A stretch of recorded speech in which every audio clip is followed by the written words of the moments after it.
Hey everybody, welcome back to the quest for the bestest from Backlog Banter. The Backlog boys are here to discuss another film. Every week we take a look at some random Best Picture winner decided for us by a random wheel spin, which will be happening at the end of this episode. Of course, the gods of fate and fortune and misfortune and everything in between we'll decide what we're watching next week.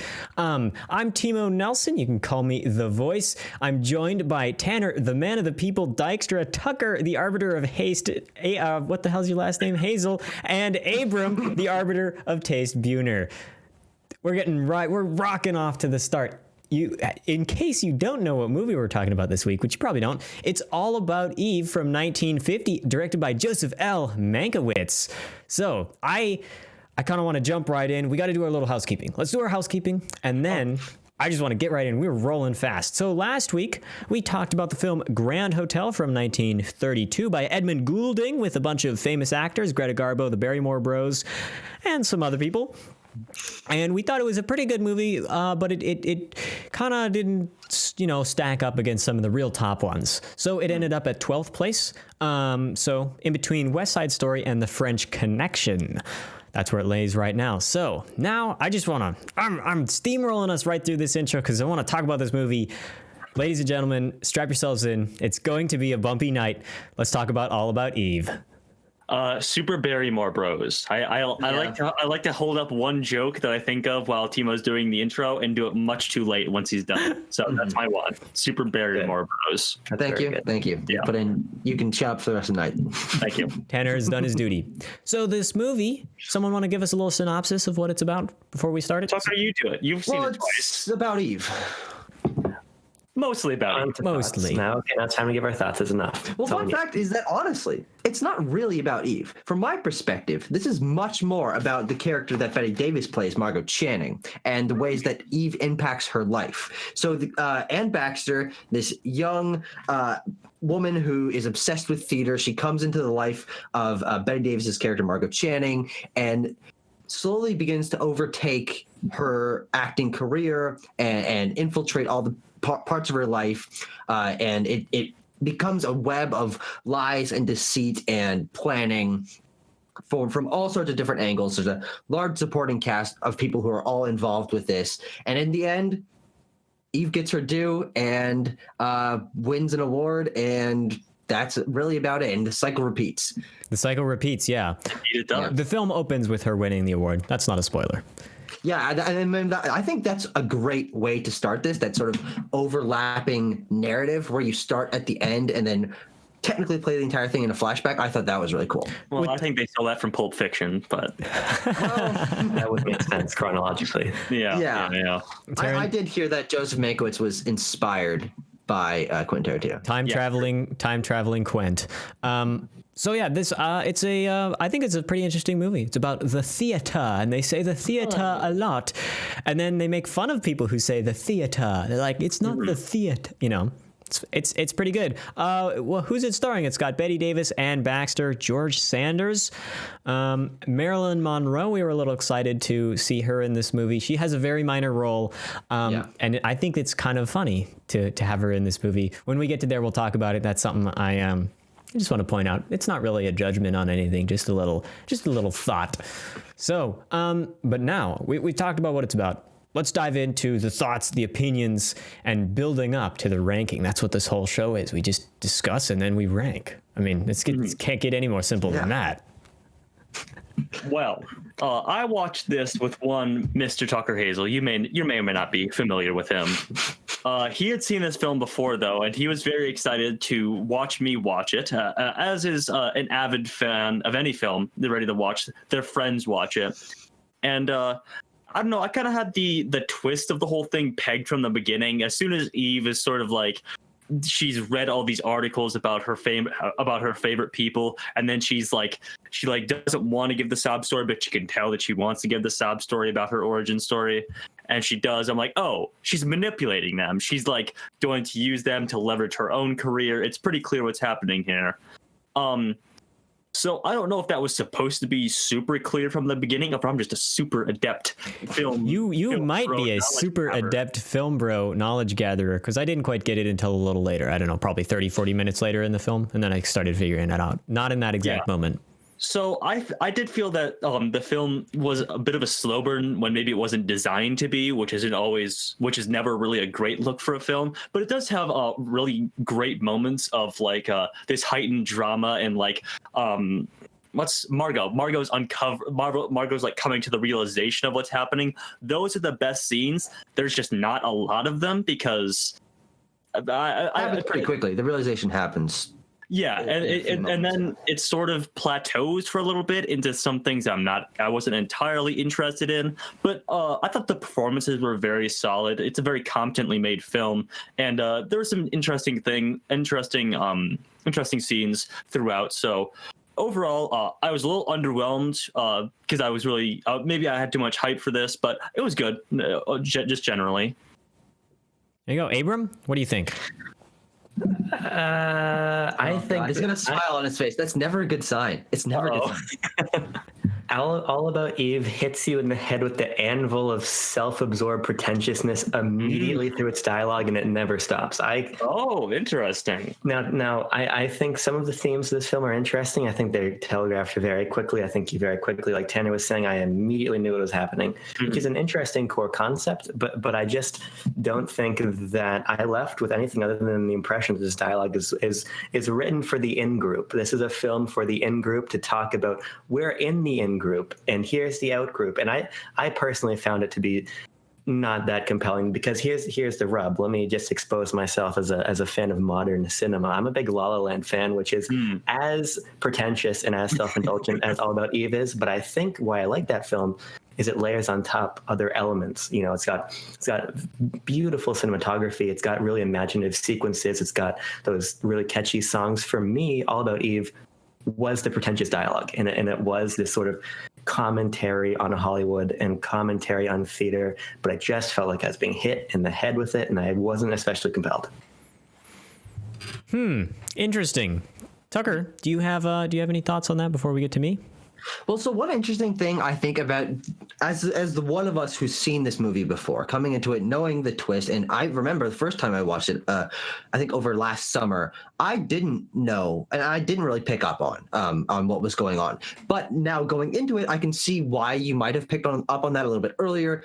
I didn't know what I was expecting the first time, so I think that's why it was a little bit surprising to me. But I think that the interesting thing is, even if you go into it realizing what's happening earlier on, there are more layers to that manipulation than are initially obvious.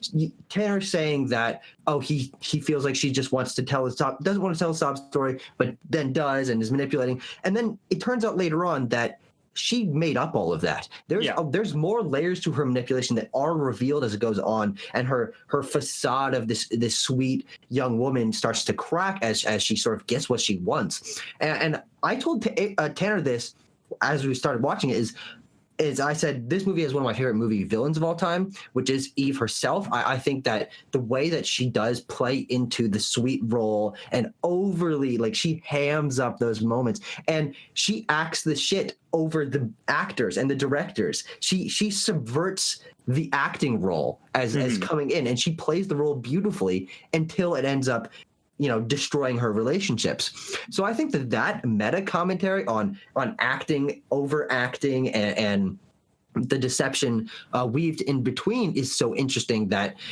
this is known widely, and it's fine if you disagree, but as one of the classic screenplays of all time, managing all these characters, managing the deceit, and balancing such a large cast of characters. That I'm really compelled by this movie, and I'm putting my cards out in front.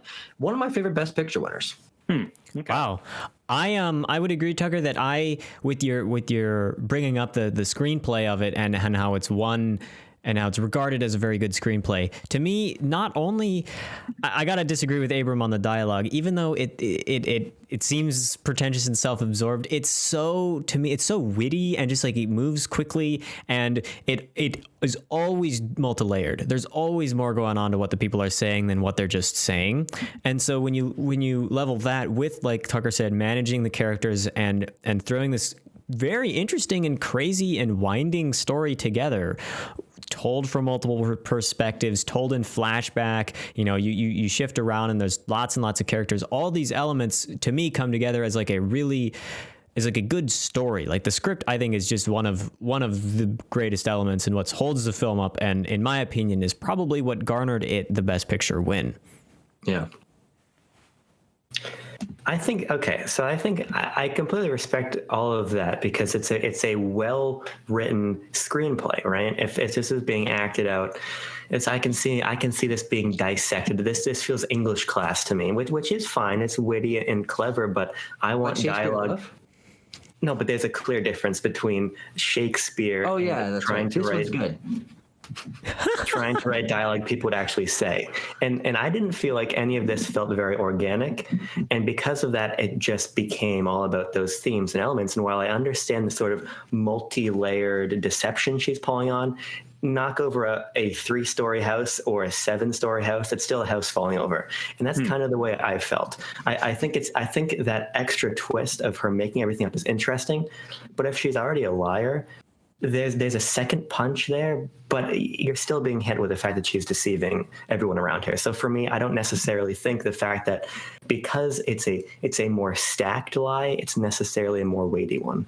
Okay. I actually do have another critique, but more and also a question about your guys' thoughts on Eve's character. What was her motivation for doing what she did? I think it was power and fame. She actually did idolize Margot.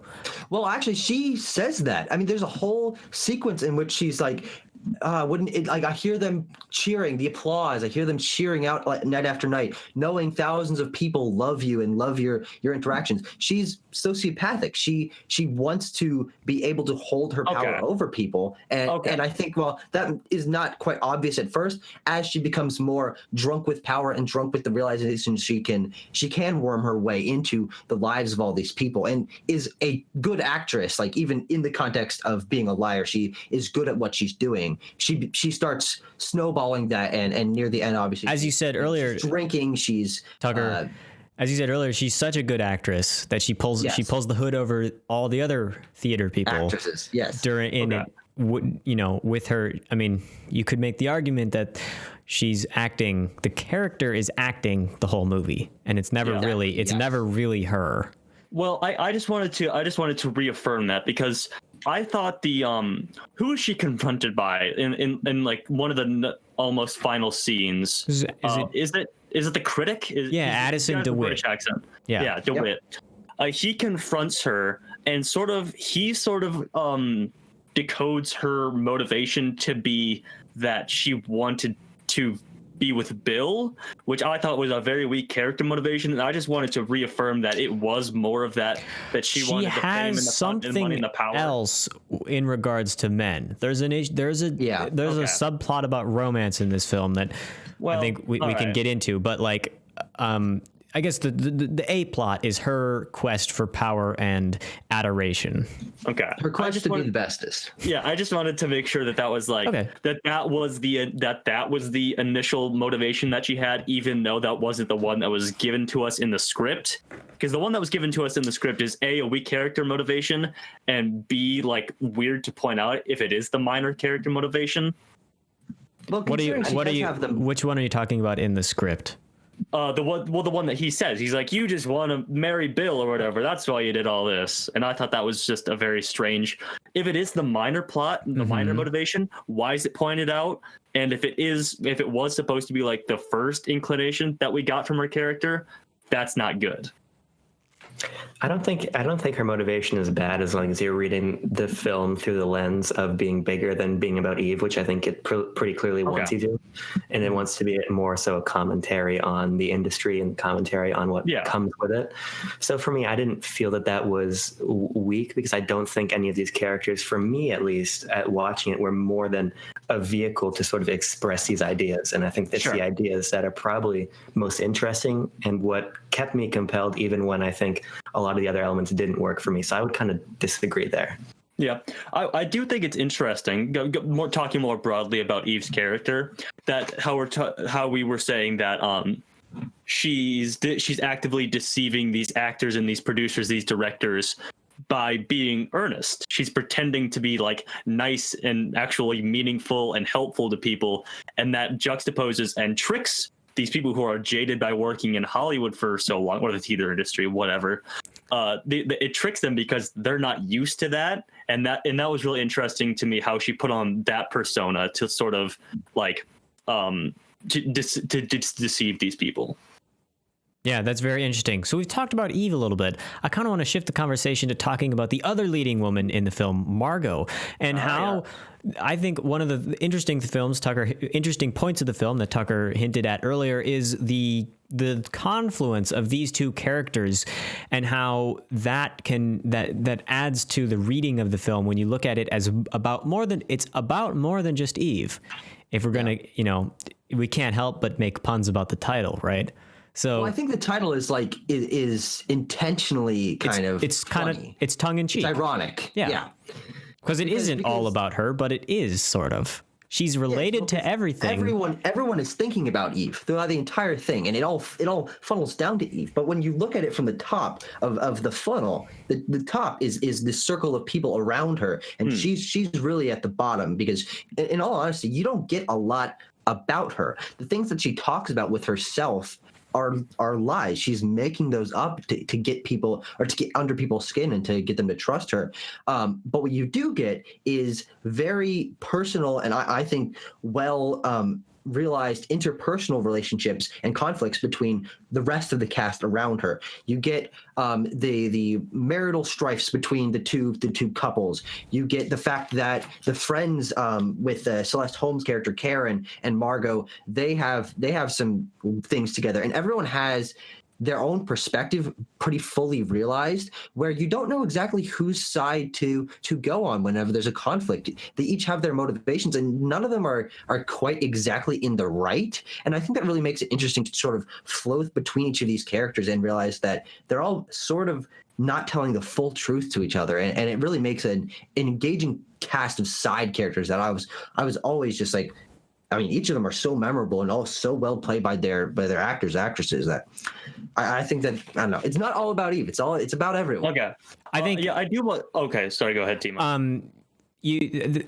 That whole deal, your whole point there, Tucker, is enhanced by the way the film tells its story, how the plot is narrated by the film. Yes.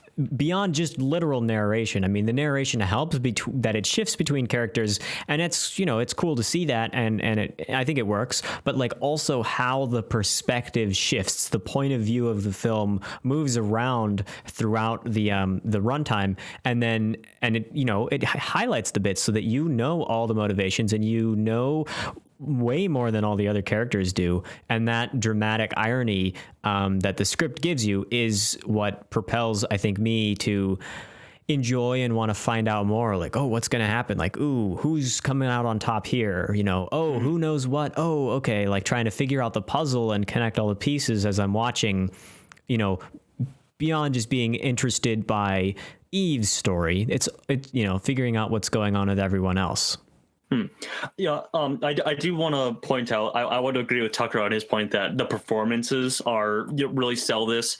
Unfortunately, Davis and Baxter didn't win they were both nominated for Best Actress. Do you want me to do my bit here? Yeah, sure. Which probably is the reason why none of them won. They probably split the vote, because I haven't seen I probably haven't seen any of the other nominated performances, but these were very strong, and it is often the case that when you nominate two strong performances from a great film, they're probably going to split the vote and neither is going to win. So I actually was falling asleep to lovely documentary behind the scenes information about this film last night. Because I was really interested in a lot of different aspects of it. And I have my lists of nominated and ones here.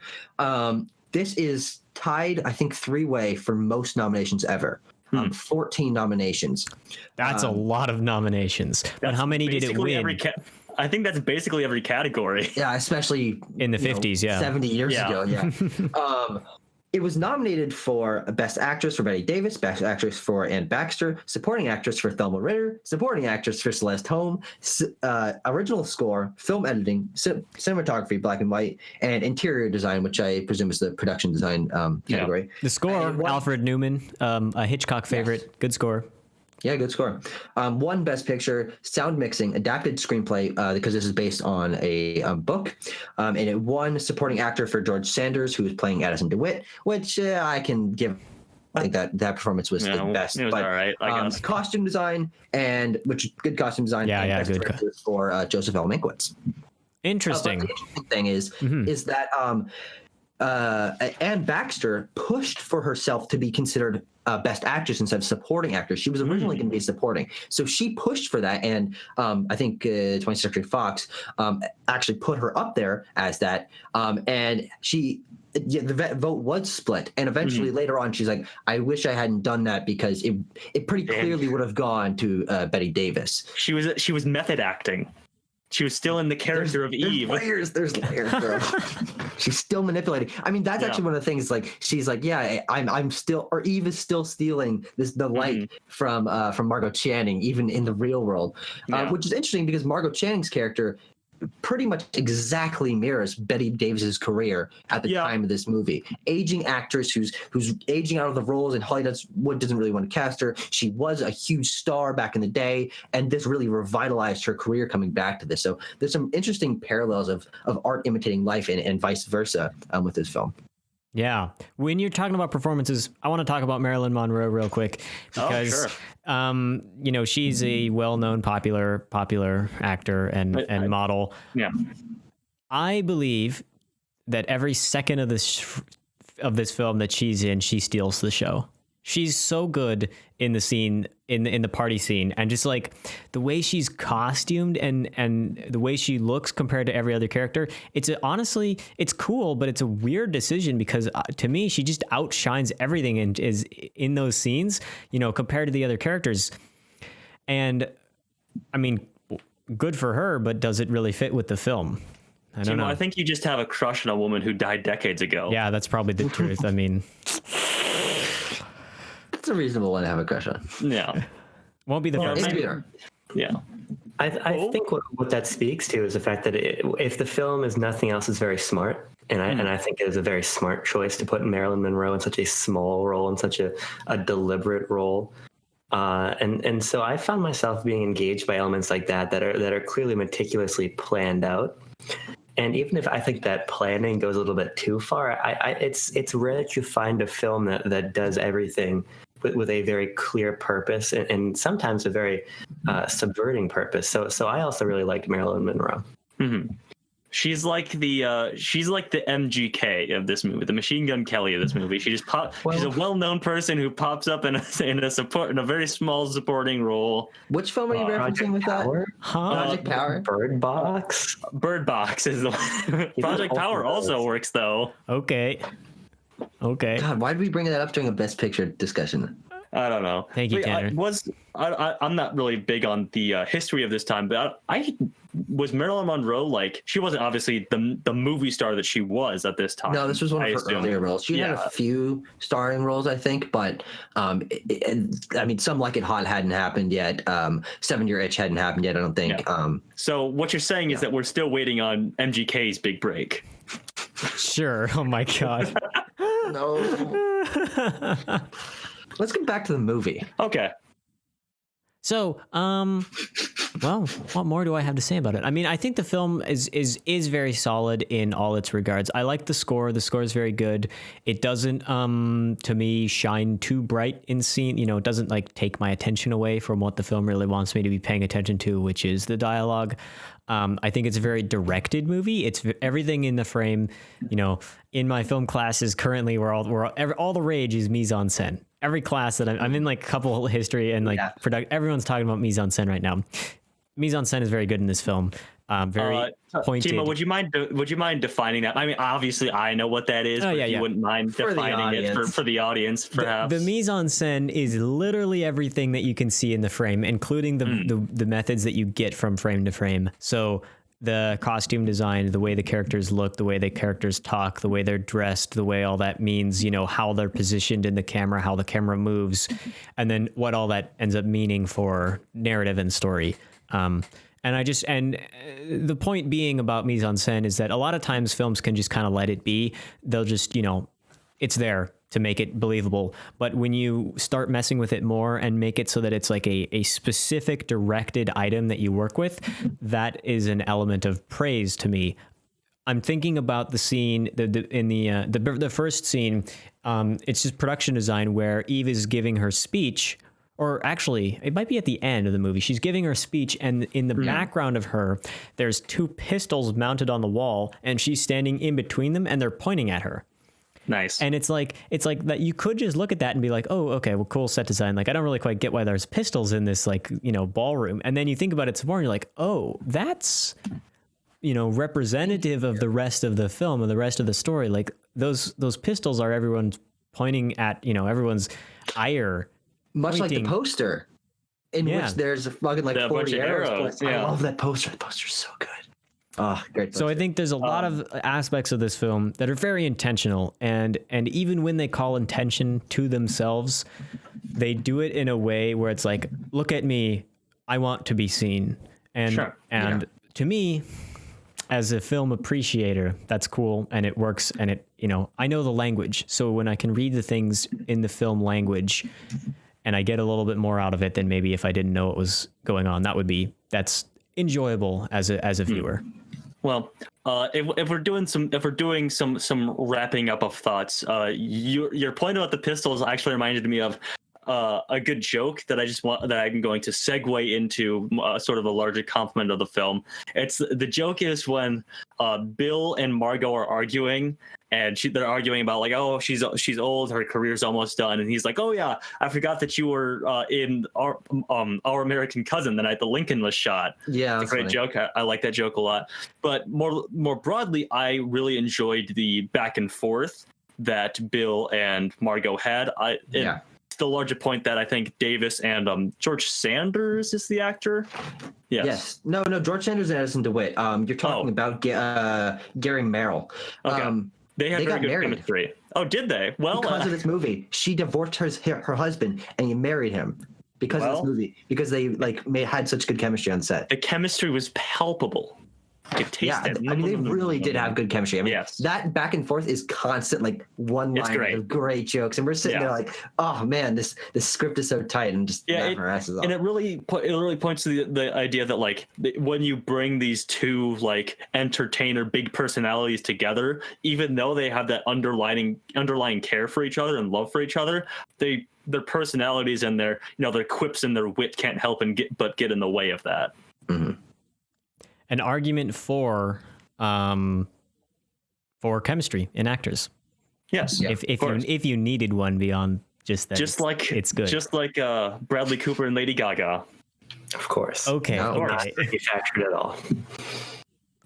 So he divorced his wife or whatever. Like Betty Davis. Me, Tanner, and Tucker have been talking a lot, but I do want to hear Abram's thoughts, because you've been a little bit more critical of the film, and so we all three have said a lot, but here's your chance to respond to some of that and give us some more thoughts.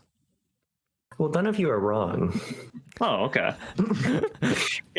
Trust us, Abram would let us know if we were wrong. Yeah. Yeah, very true. I think there's a tension here between all of these things you guys are saying that the film does so right, and the fact that I just don't care. Oh, okay. And that's an interesting tension to reconcile, because for me, a lot of my favorite films that are more self-reflexive of Hollywood and filmmaking and theater, whether you're talking about Rear Window or La La Land or Argo, which we reviewed, they bring something that hooks you beyond that. And for me, sure, these things are witty. Sure, there's a lot here in the mise-en-scène. I also took an intro to film class. You know, I think that these things are all good, but I needed another hook. It reminds me of, you know, what sort of the nerdy stuff I'll appreciate about a certain video game that other people will say, okay, sure, it's there. And I think you have to have a very particular film appreciation to get more out of All About Eve than I did. I think that it lacks a sort of compelling through line for me beyond where it's going thematically. And I do find the dialogue heavy-handed, and I find it clever, but not organic. I like organic dialogue and kind of weird dialogue. And for me, it just didn't hit. I think that's the biggest thing I have to say, and why I'm a little bit more quiet is because it just didn't hit. I can recognize what it did well, and I think we all have films on this ranking that are like this. Yeah. But it doesn't pull us in. You know, this is my Godfather Part 2, Mr. Tucker Hazel. I mean, honestly, everything you were saying there that echoes exactly how I feel. Is there's so much to be said about personal connection, whether it's valid or not, to a film, to a story, to the characters, to the concept, anything like that. If there's one thing that hooks you in, you can forgive other qualities. You can easily get sucked into something. And when I don't give a shit about crime movies, and I watched Godfather Part 2, I'm like, great performances. Wow, interesting conflicts here. A great production design. You know, there's oranges. I've got to focus on the oranges. There's lots of oranges. But then I come out the other side. I come out the other side, and I'm like, well, I don't give a shit about these characters. I don't care about anything. So why should I remember? Why should I praise this film? And that's not destroying the things that the film does well, but personal connection can enhance or completely destroy your engagement in a film, and it happens to me all the time. It happens to me with games. It happens to me with everything. I mean, I'll be the first one to say that I put my personal enjoyment front and center when it comes to me reviewing films, discussing them, ranking them, rating them, anything like that. Very interesting. So I respect what you're saying for sure. The epistemology and methodology on display here I don't know what that word means. The knowledge of knowledge. That's what that is. He's talking about goddamn miso soup or whatever. Now he's talking about a mystology or whatever. So I'm waiting on one more vote. You know who you are. Vote me. Use your phone. I dropped that joke in earlier and no one caught it, so I thought I'd say it again. Yeah, I heard it, but it was aimed at me, so I chose not to respond. Oh, of course. Who's the actor whose last name is Sanders? What's his first name? Bernie. I keep trying to weave in no relation to Colonel somewhere in here, but it's just not working. It's just not working. Okay, I sent my vote on Snapchat. Yeah. Okay. So I'm going to tabulate the votes right now, and then we'll be right back at you. We'll figure out what kind of score we're giving this film. All right, so I've tabulated the votes. I've done some calculations. I've used my punch card to figure out where the votes are. They came to me via the snail mail. The U.S. Postal Service delivered a couple by carrier pigeon. Yeah, they delivered me a little envelope, and I unwrapped it like the Oscars. You know, I kind of went like, and so I have a number. That's what they do at the Oscars. Random piece of paper. It's like uncrumpling a piece of rolled up wrapping paper on Christmas morn. That's exactly how it is at the Oscars. But here, I just give you a number. The number is 7.25, 7 1/4. So I'll take it. That's a pretty solid spot. It's actually pretty high, which means we're pretty close in alignment. There's a couple ends here, so we have a pretty wide range. So starting at the bottom, if you could guess, Abram thinks it should be at place number 11, and then Tanner was next at place number 8. I was at number 6, and Tucker was at number 4. So we have a pretty wide spread, but if you think about it, that's pretty much a top 10 spread. Yeah. So somewhere near the bottom of the top 10 sounds about right. I mean, I'm really liking this average system here. There's not a lot to complain about. Well, that's because you can drag any movies that you want up by the goddamn teeth. I mean, hey, Abram did it with Shakespeare in Love. He did indeed. And it barely worked. So 7.25, does that mean it's going at number 7 or number 8? It would go at number 8 below Kramer v. Kramer and above Midnight Cowboy. Okay. Yeah, I mean, I'm mostly okay with that. I kind of think this is a better movie than Kramer v. Kramer. I disagree. Well, it's above Kramer v. Kramer. So. No, it's below Kramer v. Kramer. It's below Kramer v. Kramer. Oh, I'm looking at my personal quest one. Lol. So, I mean, I don't want to be a super big stickler about it. I mean, I think they're close. I don't think it's like one is markedly, way better than the other one. It's not a from here to eternity to, gentleman's agreement. The Godfather type difference. Part 2, for example. I mean, does anyone want to pitch it to be significant, like clearly one down or one up? No, I mean, it is in the place that I wanted it to be, so I'm not going to argue for or against. Tanner did vote for place number 8, and that's where it's going to go. I think I can be happy with that. Tucker and Abram, your opinions? I'll allow it. He'll allow I mean, for me, I just have to say that, and maybe this is the personal connection shining through, but when I watched this movie for the first time, I came out of it just blown away by how well everything had been put together. I mean, there's such a large cast of characters who have their own histories, there's connections. It doesn't really baby you in introducing these characters. They are thrown together and they're just giving each other crap back and forth, and you're thrown with Eve into the dressing room with like 4 different characters, all who already know each other, and I think that's to this film's strength, that it allows you to instantly get a feel of these characters' personalities through their dialogue, through the way they talk to each other, through the things that they say to each other that give hints to their backstory or to their experiences. And I mean, I write down the list of important characters on the back of every notes page I take for each film, and there were so many actors and characters in this. I wrote down. Hold on. I wrote down 9. I think that's more than I've ever done before. And of course, 2 of those are Marilyn Monroe and Thelma Ritter, who are very clearly supporting roles in this and don't have large roles, but iconic, great lines from both of them. Clear standout performances, even though they don't play a large role in the story. And I think the fact that I do remember all these characters and I recognize their roles, and there's so many iconic lines of dialogue, and I find the story of Eve's surprising skyrocket to fame and fortune so compelling that I really love this movie, and I think it deserves almost all the acclaim that it gets. George Stender's supporting actor win notwithstanding.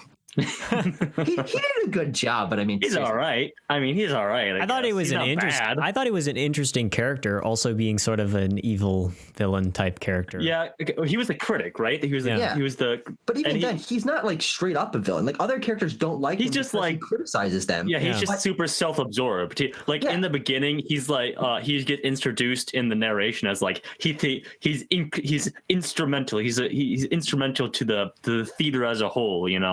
So, but he's the one narrating it. Exactly. Yeah. Like that's pretty funny. So all I'm saying is that I would argue for it to go above Kramer versus Kramer, but that's my spiel. Okay. I think we'll be stuck 2v2 if we keep going on that. So I think Abraham had one more thing to say. I think the last thing I would add is that Tucker is giving this very, I think, compelling way to look at the film. And for me, it almost felt in some respects like I'm watching, like Tucker was saying, with how elaborate and well put together things are. It feels like I was watching this chess match unfold with somebody very meticulously playing both sides and moving people in very specific ways. But I think the reason that doesn't work as well for me as it did for you, Tucker, is because everyone started feeling a little bit homogenized. And from my view, a lot of the dialogue felt like it was being written by somebody, almost like how there's that point in the film about Eve carrying out these lines the way that they were meant to be written by the screenwriter. It felt to me like a lot of these characters were playing out lines in the way that they the themes and service the plot. So for me, viewing it through that lens and the other things that I've talked about, while I can appreciate how meticulous a lot of these things are, I just don't think it hits in the same way that other films do. But if we're arguing between 7 and 8, I'm fine moving it up because my vested interest is pretty much gone. But I think what you're saying about the strengths of the film is very, very much undeniable. And the mise-en-scène word of the day, plug again, a lot of those things are very impressive in a way that not a lot of other films are. So. Okay, well. 7? No. Well, he said he was fine with it. He said he was fine with it. He did not say that he wanted to. Timo, spin the wheel, quick. He did vote for lower, so I'll take the vote as the more convincing form of placement. And 8 is fine, I think. Yeah, 8 is great. 8 is great. Excellent. 8, 9, no, 7. 7, 8, 9. Yeah, that's the joke. Yep. Spin the goddamn wheel. All right, let's spin the wheel. You ready? 3, 2, 1. I totally am. Wheel, what's your deal? Give us a movie that makes us squeal. Is it on digital or is it on real? Wheel, what is your deal? God, that's so good. That's so well timed. So the number, as you can see, is number 23. Interesting. I always forget if that's a high or low in terms of time. Well, which one's which? Low is older because number it's bad. 23. So I've got it pulled up. Tucker, do you have it pulled up? Yeah, I mean that's my job to tell you what it is. All right, and I lay it on certainly me. Perform. 1992. So hi, Tanner. Okay. I don't know how much 90s we've gotten here, but Not much. Directed by Clint Eastwood. Unforgiven? Unforgiven. Yeah. Oh, it's a fun thing where Tucker does the lead up and then I guess it based off of my extensive movie knowledge. I mean, Clint Eastwood, Gene Hackman, Morgan Freeman. That's a triple hitter of casting. It's sort of like, from what I know about this, it's sort of like a send off to the Hollywood Western. You know, Clint Eastwood, a staple of those films, and he stars in this as well. Yep, that's just what I just said. Oh, okay. Well, it was also directed by him. I didn't know if that's what you were saying. He directs most of the movies that he's in. Yes. So I'm very interested because this is a Western. I kind of like Western movies. I've done some genre study on Western, on conventions and meaning and whatnot. So this would be cool. I've never seen this before. I don't even know if I've seen a Clint Eastwood directed movie. I might not have. You might have. Did you see the one where he directed himself having a threesome or whatever?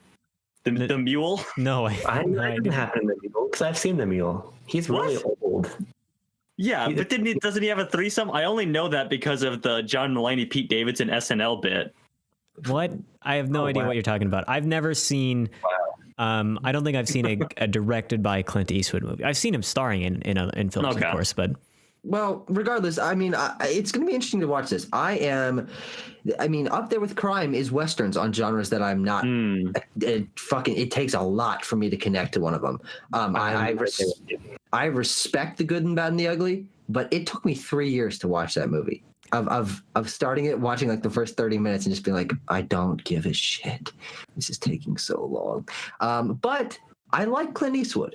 I love $1 Million Baby. I can't wait for us to get there. He also directed that and starred in that, so we're gonna get to that eventually. But if good old Clint can pull me in, he's the one who could do it. So we'll see. Tucker's setting down a challenge for Mr. Eastwood. We will see if he's go way back. We'll see if he's up to the task. I like a good Western. Back on the banter. Yes, if I may follow up your challenge with the validation of one Mr. Tanner Dykstra, there is in fact a threesome in the I knew it. John Mulaney and Pete. 88-year-old Clint Eastwood. Yeah, yes. he has a three-way when he is like 80 in his 80s. He directed that film. But yes, John Mulaney and Pete Davidson, they never let me down, and they never will. That incredible commentary. Thank you. There, Abram. Yes, you jumped up in surprise and thought. Quit raising your hand. This isn't fucking fifth grade. Pete Davidson, very good friends with Machine Gun Kelly. So where I'd like to leave this episode. There you go. What a full circle. Incredible full circle tieback moment. Well, next week we'll be here to talk about Unforgiven by Clint Eastwood, a Western romp of some sort or another. I don't really know, but we will find out, and we'll be here to talk about it. We will see whether or not Tucker is drawn in, and we'll see what the rest of us think of it. Will we get dried out in the hot sun, or will it will the cows come home to? No, that's not right at all. Roost. Will the cows come home to roost? That's funny. That really worked very well. All right, well, Yep. we'll see you then. Make sure to check out our YouTube channel. Follow us on Twitter at Backlog Banter. Leave a 5-star rating on the podcast if you enjoyed, and we'll be back next week. All right, peace out. Hang on. No, what's the guy? He plays. No, don't stop making these jokes. He plays the lead elf in the Santa Claus series, and he's the lead in the television series Numbers. Will Ferrell. No. Yes, Will Ferrell. Thank you. Jesus Christ. Oh, Kevin Hart. Shut the fuck up.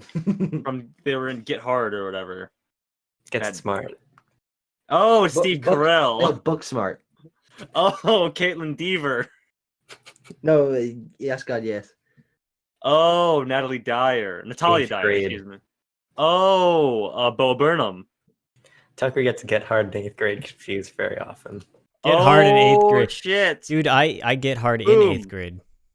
Nice one. We all did. That's also a good joke. Can I have a piece of this? As with all of our content, we're going to Warping in the background.